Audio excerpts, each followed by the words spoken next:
I should really introduce Simon first. So it's Janus. Simon, as I said, was our professor both during our master degree and our PhD. So he basically introduced us to a lot of concepts as well, because I wasn't myself very familiar with VoIP in the first place. The first time that I really started tinkering with this, with asterisk and so on, was when I first met him to discuss the opportunity for a master thesis. And we started working together, and we never stopped, basically. A few years later, Alessandro and Tobia were also students at the same time. We decided to... You're spoiling my presentation. Oh, okay, sorry. It was very important for our growth, and this is basically what this talk will be about. So just to describe you how Napoli is becoming a very central point in technology in general for several different reasons. So I won't spoil any longer. I'll leave the floor to Simon now. Thank you. Thank you. Thank you, Mr. Chairman, for your kind introduction. Good morning, everybody. I'm very happy of being here, and I have to say I'm very proud to be here. Actually, today I'm playing the role of what in Napoli we call the Pazzariello. Pazzariello is a very peculiar character that we used to have in Napoli, who was the one who loudly advertised products by walking across the street. So it was meant to be something nice and ironic. I'm not going to speak any technical today. What I would like to do, actually this presentation is not something that I shared with the Meetecho guys. So it's going to be something new also for them. But my main objective while working on this yesterday was to somehow celebrate together with all of you a few years of work that we carried out together. I will provide here one different perspective. That is the perspective of, let's say, the university professor. So I'm not going to talk about our business side, but just about our research soul, let's say. And I would like to pass the message that Meetecho is really a research-oriented company, which, by the way, from my standpoint, is a unique selling point for the company itself. So basically the title of the talk, when Lorenzo asked me to provide something that was academic related, I thought that I might talk about how our university, as many others obviously, is acting as a sort of springboard for our students.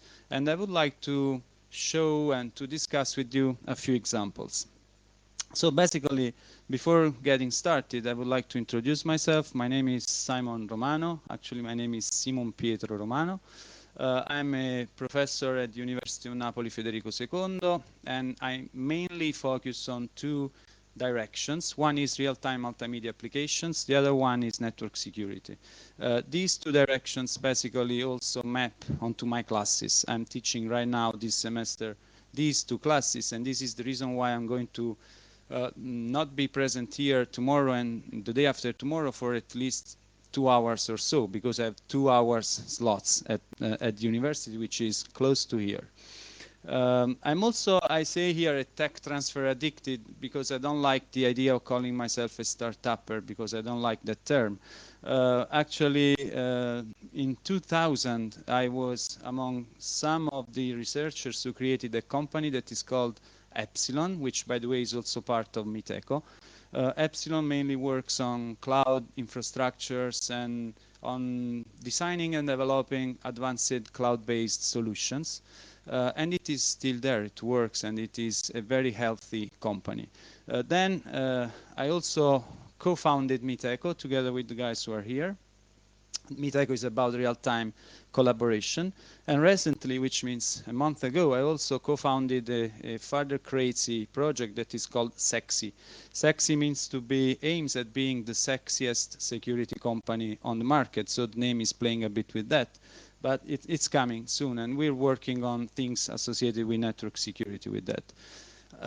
One of the other lives that I live is this one. I'm the managing director, which basically means I look after all of the issues associated with the Apple Developer Academy in Napoli, which is a very nice project that is a partnership between the University of Napoli and Apple, where we're, let's say, creating world-class app developers in the Apple ecosystem. I invite you to have a look at that. It's a very interesting thing. So where do we come from? I'm speaking as a university professor. I have to proudly say that I work for the oldest public university in the world. You might be curious about that. If you just Google this a bit, this might be a bit debated, but actually Federico II is the oldest state university. In Italy, this is true for sure. Actually, there were two other universities that were born before Federico II, but they were basically funded by the church. So we were not funded by the church, and I'm very proud of that. We have lots of students, we have a number of professors, researchers. Actually, Federico II is a huge university, and we do a lot of nice and interesting things. Where do I come from? Actually, I am quite old. I got my degree in 1997. I was working on a thesis. I was in France for that. The thesis was on ATM-based quality of service enabled infrastructures. So I don't know if I'm speaking Arab for you now, but actually this is what we were focusing on a few years ago. So if these terms mean something to you, you are more or less my age, let's say. This was about building an infrastructure for the internet that was capable of supporting advanced services. So real-time services were among our use cases. But what happened to me is that I really fell in love with the killing application that I was supporting. And so I started to work on real-time multimedia. I did this for a few years. Then in 2005, I decided that I should do something that very few academics do, which is attending the Internet Engineering Task Force meetings. A few academics do that because this is completely useless if you want to build your own academic career. Because if you publish an RFC for the Internet, and I can proudly say that we published a few of them, this counts 0 for your career, at least in Italy. If you write a paper for a conference or a journal, this counts quite a lot. So I took, as I usually do, the wrong path, and I started to attend the IETF. What happened? I just provide here a very brief timeline of the very first few years at the IETF. What happened is that I went all alone, the very first time, to awful Dallas, but I had a very funny time there. It was in IETF 65th, and there I attended a few interesting working group sessions. One is called XCon. XCon stands for Centralized Conferencing, which was a very nice standardization effort associated with allowing people to have conferences in a centralized ecosystem. I obviously started to work on that, and then when I mean started to work, I mean with the IETF approach, philosophy, so running code, and so implementing also things, not just reasoning around things. But obviously, since I had my research side, I wanted to also improve a bit that. So I started to somehow design an advanced architecture that aimed at being standards compliant that we called DCON. And I will explain why I say we called in 1 minute. So DCON stands for distributed conferencing, but I will tell you very quick story about that in one of the next slides. So in order to do that, I obviously started to involve students. And there were a couple of students, a couple of crazy students who decided to do their thesis with me. Actually, I have many students who do their thesis with me, but these two were crazy enough because we were starting a very brand new thing. The name of these students are Lorenzo Miniero and Tobia Castaldi. So basically, I recovered their presentations from their degree discussion. These are in Italian. Sorry about that, because we're in Italy and we discussed thesis in Italian. You see Lorenzo is here. This is his professor. And we had a very nice person, Alfonso Buono, who now works for Hitachi. He's in the away now, working for Hitachi, but he was a co-advisor for them. And if you have a look at what Lorenzo was doing, he was working for Asterisk, and he was putting inside Ascari a brand new module that was quite famous at that time, thanks to his implementation. The module was called BFCP, which stands for Binary Floor Control Protocol, which was a standard protocol from the IETF. And we were the first who implemented that protocol together with the guy from Ericsson. And we somehow embedded the protocol itself inside Asterisk. Asterisk has played a fundamental role for us for a number of years. Then there was the other guy, who is Tobia Castaldi.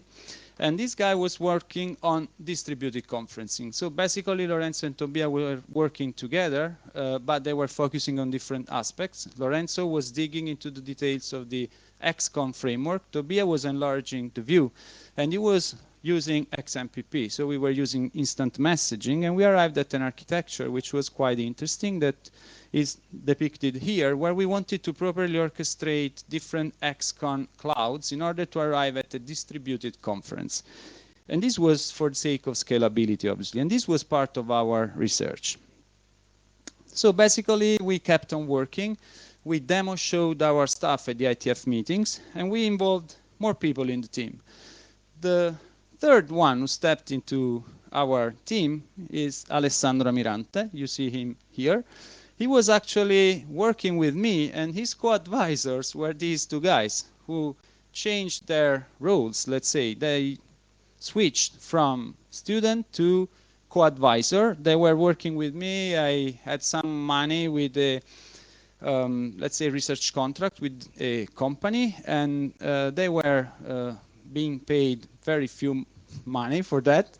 But they were working with us, and they started to do some research. So Alessandro was basically working on assessing the scalability of our framework, and he was doing a very tough work, and he immediately stepped into, let's say, the ecosystem that we were creating. So basically what we did is we became experienced IETF participants. I can say that we did not miss any IETF meeting starting from there. Actually, I personally missed a couple of them, but just for, let's say, a couple of sad reasons. But otherwise, I've always participated in meetings. We also dared, since we were addicted IETF participants, we dared to also propose new stuff. And we proposed the distributed conferencing as a sort of follow-up to what XCON had been doing. But obviously there we failed. We had a BOF, which is a meeting for discussing new stuff at the IETF. And the BOF was quite interesting, but in the end, people at the IETF decided not to charter the new working group. So this has never seen the light. But we have kept on working on that. And this has been, for us, a very important part of our learning process, because scalability, distribution, orchestration have always been, let's say, part of our efforts, and they are always in our radar. So basically, in 2009, we decided to go to the market. And as you can see, we had Lorenzo, who is the chairman, Tobia, who is the CEO, Alessandro is the CTO, and me, and I'm basically nothing. RTC evangelist means nothing. I'm the professor, let's say. So I have no specific role, which, by the way, is one of the things that scares the most all of the potential investors in Meetecho, because they see there's a team, a core team, and there's this crazy guy who is just doing a number of different things, so we don't trust you. This is what happens. So I will have to step outside of Meetecho one day, but I don't think I'm doing so. So what we did is we started to raise what I call the technology readiness level of our prototypes, because since we were working for the IETF, we were doing running code. We did a lot of code, but they were mainly prototypes, and we decided that our prototypes should really make a difference, and they should become ready for the market. So what we did is to leverage the best platform ever in terms of beta testing. And so since we were at the IETF, we proposed an experiment to the IETF. We asked them, would you be willing to have a few crazy guys? We were called iconoclasts at that time, because we were competing with people like Cisco WebEx. We said, would you like to have a few people just doing this for free? And doing this means doing support for remote participation at the IETF. We were quite lucky, because people in the management of the IETF were willing to do so, and they provided us with lots of useful advice and tips. And so we started started experimenting with support for remote participation at the IETF.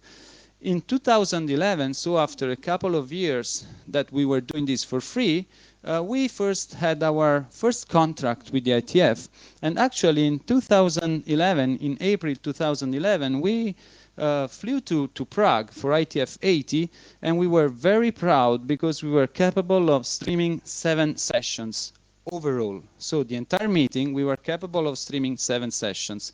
Please keep in mind that the IETF meeting runs for a whole week, so it's between, let's say now it's Sunday, I might even say Saturday, because we might keep into account that there is also the hackathon, but it's between Sunday with the tutorials and Friday, and they have 8 working groups in parallel, and they have, let's say on average, it's 5 slots per day, something like this, 5 or even more, 6, 7 slots per. So it's a huge quantity of sessions, but we were streaming 7, and we were also making recordings of those sessions. I'm not telling you how bad the quality was of our recordings, but they were recordings.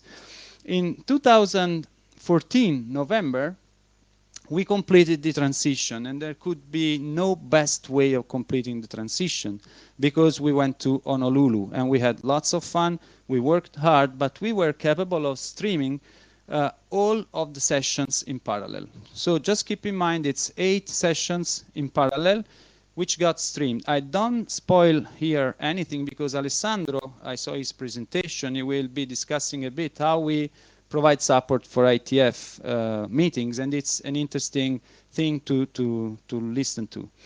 So basically, this is what happened. Since then, we're doing IETF remote participation, and those who are acquainted to participating either in person or remotely to IETF meetings have definitely come, let's say, met us in some way, because we are really those who provide support for not only listening to the sessions, but if you want to be an active participant and you want to stay in the comfort of your couch, you can simply leverage Meetecho and do that in a real-time way, and I have to say that this works great.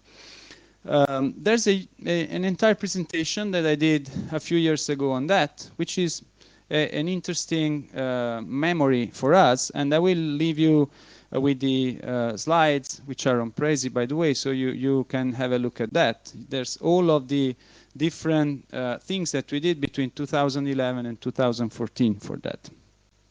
So what we did, we have been arguing a lot. Some of you who are here, Dr. Alex has been witnessing this a few times. We've been also arguing quite a lot because we're friends, we work together, and it happens to us.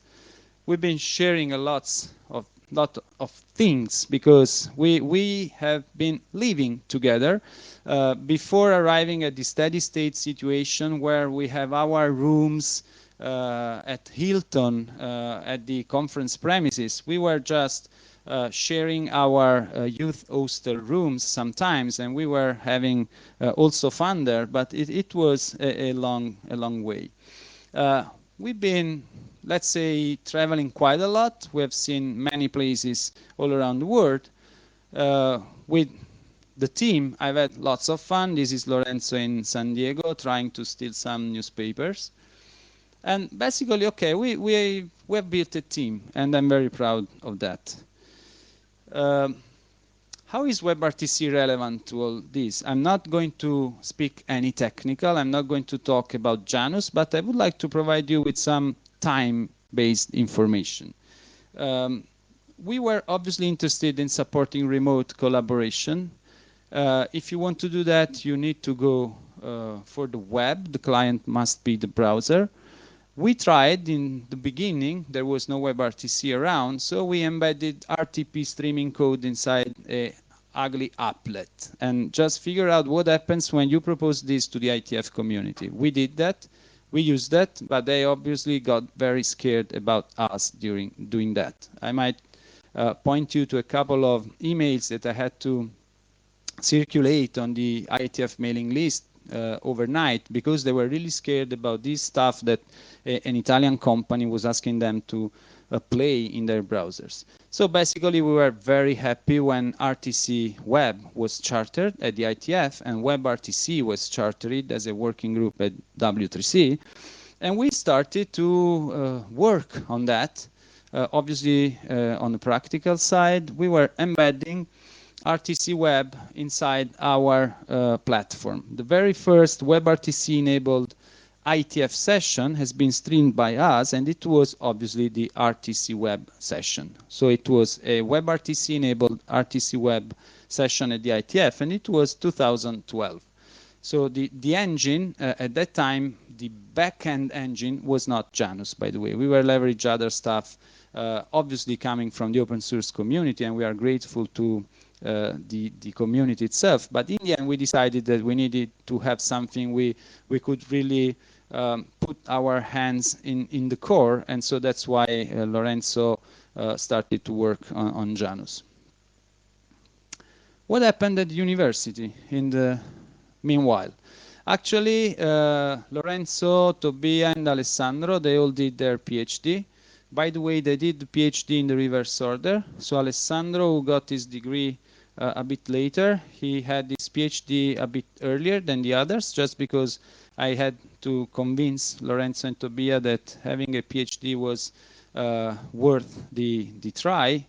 And so they started a year later than Alessandro, but then they were helping me with my classes. And since I have a very, let's say, hands-on approach, they came with me to the class, and we were just showing code to the students, asking them to do practical things. And basically, we also, I think, because the feedbacks are like this, we contaminated them quite a lot with our passion.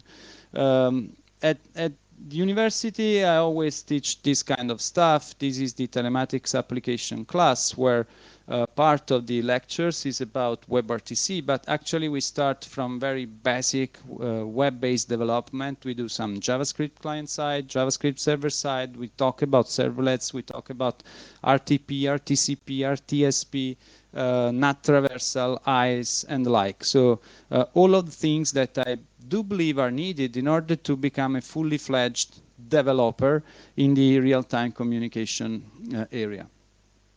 We also wrote a couple of interesting papers about WebRTC, and I personally also did a huge effort. I wrote an O'Reilly book, which is something I'm very proud of. This also counts 0 for the university career, but it's a very interesting thing. It's a very practical book. It's not that useful now because it dates back to 2012, but it was really a practical workbook on how you can get acquainted with the basics of WebRTC. This is just a snapshot of my university GitLab. For all of the projects that my students carry out, I created a GitLab at the university. All of my students need to work on a project before passing the exam, and I tend to split the repositories in things related to whether they do the project while attending the class or whether they do the project while doing their thesis with me. Obviously, the scale changes. If you do the thesis, you work 6 months hard just on your project. If you attend the class, you work on a project that can just steal, let's say, a couple of weeks of your time. But if you see, this is just for WebRTC in the last few years. We have a number of different projects, and my students have been working on many different things. As Lorenzo was anticipating, actually, there's no limit to the fantasy that you can use while working with WebRTC, and my students are very creative, let's say. From student to professional was in the title of the talk, so I had to keep this here. Actually, what we did is a couple of nice things. First, we were the first to hire their own students. We allowed them to join the team, and I would like here to talk about this guy. This guy is called Paolo Saviano, and you will meet him tomorrow. This was his professor, and this was his co-advisor. And he was working on a thing called co-browsing at that time. He was really working hard on that. It was a complicated thing to do, and he really managed to do that. At the end, he joined the team. He was hired by Meetecho. He was the first guy who has been hired by Meetecho, and this is when we first brought Paolo to an IETF meeting. And now Paolo is not just an employee inside Meetecho, he's a business partner because we really believe that the best thing that one can do is to really allow people to grow and to work on their own career while working with a small company like Meetecho. So they become part of the game. One more example I would like to provide you with is how we have been able, with our work, to create professional figures that are ready to go. The example that I have here is about these 5 guys. These 5 guys are standing outside the building, as you see here. The building is in Sardinia, and these are Tiscali premises. Tiscali, I don't know if you know what Tiscali is, but actually was a very disruptive telecom operator based in Sardinia, and they were working on WebRTC stuff. They were working on a very nice use case that was called Induna. Induna was something like an advanced WebRTC-enabled WhatsApp application. I have to say that it has been dismissed now, not because it was not technically interesting, but because it had no market. At least it was not advertised correctly, but this happens. But technically speaking, it was a great effort. I happened to meet the CEO of Tiscali, and I paid a visit to them in Sardinia, and I was talking about WebRTC, and they were somehow challenging me. They were telling me, look, all these things look great, but would you be capable of providing us with support with developing this stuff? And I said, yes, sure, no problem. And in a week from then, we were able to deliver to Tiscali a team of 5 guys. The nice thing is that those 5 guys had just graduated. So I think that it was 1 day before. The day after their thesis, I flew with them to Cagliari, and I just left them there. They were hired by Meetecho. They've been working for Meetecho as consultants for 1 year in Tiscali. And after that year, they have all been hired by Tiscali. Now they have different stories. There's just one who still works there. The others have been spread among other companies. But I would like to focus on this guy here, Alessandro Toppi. You see the professor is here and the advisor is here. He was working on something related to scalable social TV, which means streaming events live while chatting with your friends. And he was using WebRTC and WebSocket at the time.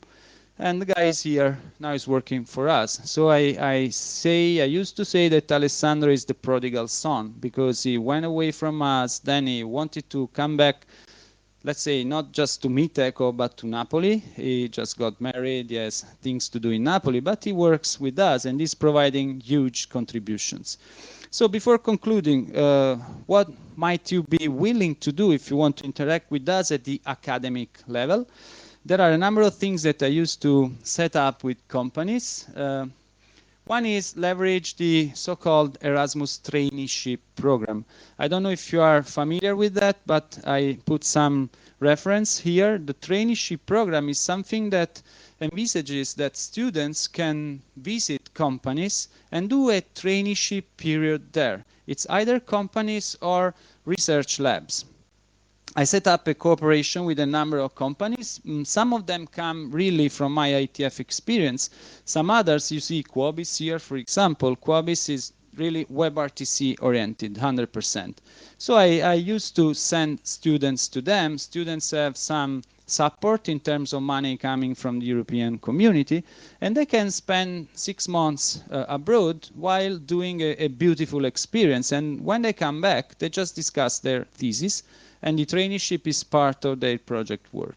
So you find information about this on the European Commission site, and I really encourage you to do that and to get in touch with me. It's a very easy thing to do. It's for free. We just sign a bilateral agreement and things are done and they are all set. So basically I'm done with this. I think that I was also on time. If you do not have any questions, that's it. I'm done. Thank you.